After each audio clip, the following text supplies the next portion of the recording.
Assalamualaikum warahmatullahi wabarakatuh. Alhamdulillahi rabbil alamin. Wassalatu wassalamu ala asyrafil anbiya wal mursalin wa ala alihi wa sahbihi ajma'in.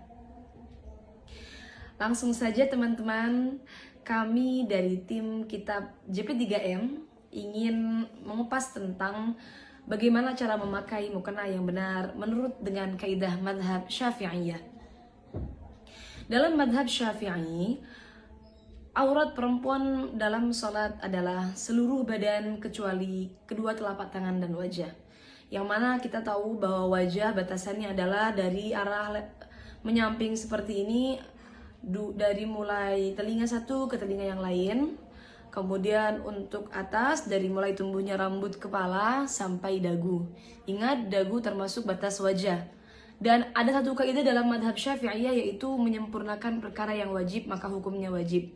Sehingga cara memakai mukena yang benar seperti yang kalian lihat saat ini, yaitu adalah dengan menutup rambut-rambut kepala, rambut-rambut bayi yang ada di ujung-ujung sini itu.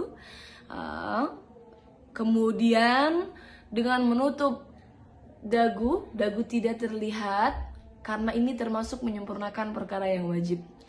Dan juga pastikan rambut tidak ada yang keluar. Bagaimana kalau rambutnya banyak kecil-kecil di muka? Maka tentunya itu adalah rambut muka, bukan rambut kepala. Yang wajib ditutup adalah rambut kepala. Selesai pembahasan tentang wajah, mana yang boleh kita buka, kemudian kita akan masuk ke pembahasan tangan. Dan untuk tangan, seperti yang kita tahu, yang dimaksud dari kedua telapak tangan yang tidak termasuk dalam aurat perempuan dalam sholat adalah pergelangan tangan. Jadi sampai batas ini, batas pergelangan tangan.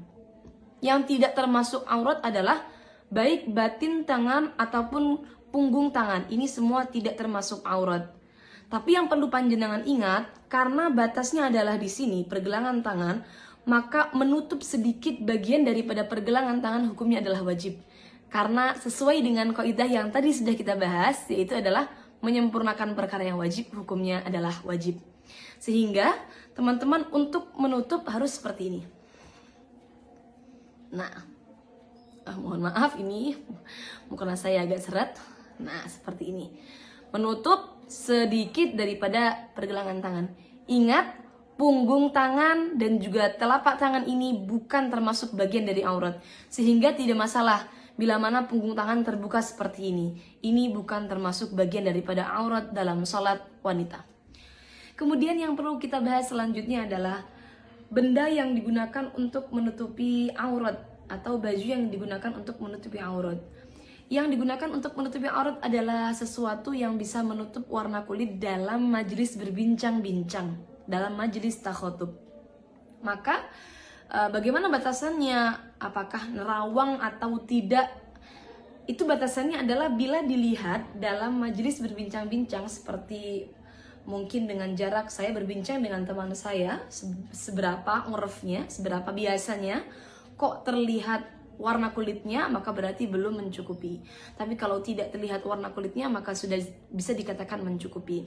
Seperti halnya mungkin mukena yang ada bordirnya, kemudian bordirnya ini agak sedikit menimbulkan bulat-bulat atau bolong-bolong kecil, maka bila mana tidak sampai memperlihatkan warna kulit dalam jarak majelis berbincang-bincang, ini tentunya tidak masalah atau tidak mengganggu keabsahan sholatnya.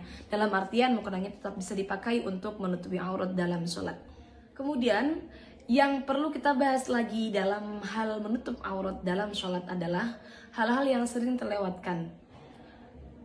Yang pertama adalah longgarnya mukena, tangan mukena yang dipakai, sehingga ketika longgar maka ini akan turun sehingga memperlihatkan pergelangan tangan yang tadi yang mestinya tetap wajib kita tutup ya. Kemudian tidak menutup bagian dagu, biasanya menggunakan mukena seperti ini. Nah, ini memperlihatkan bagian bawah dagu yang mana ini termasuk aurat dalam sholat. Kemudian kebiasaan yang salah adalah tembusnya rambut-rambut di belakang kepala ini. Karena perempuan biasanya rambutnya panjang, kemudian ketika digulung ke atas, maka rambutnya tembus ke mukenanya sampai keluar. Nah, ini juga perlu diperhatikan, jangan sampai tembus. Teman-teman bisa mengatasi dengan mungkin menggunakan tutup atau ikat yang sampai menutup bagian belakang, atau dengan menggunakan tutup lagi di luar mukenanya. Jadi pastikan jangan sampai terlihat dari belakang. Kemudian selanjutnya yang sering terlewatkan adalah perlu diingat bahwa batin telapak kaki itu tetap termasuk aurat perempuan dalam sholat. Sehingga ketika sholat maka pastikan ketika dalam keadaan sujud batinnya tertutupi. Ketika dalam keadaan ruku maka bagian kakinya sudah tertutupi. Jangan sampai cingkrang mukenanya. Dari seluruh keterangan yang sudah saya sampaikan tadi, yang mana diambil dari beberapa kitab bermadhab Syafi'i, maka bisa disimpulkan bahwa mukena yang paling aman untuk perempuan dalam madhab Syafi'i adalah mukena terusan. Memakai mukena terusan seperti yang saya pakai seperti ini. Kenapa? Karena ini akan menutupi aurat perempuan dari arah-arah yang wajib ditutup, yaitu dari arah atas, samping, dan juga menutup bagian bawah telapak kaki.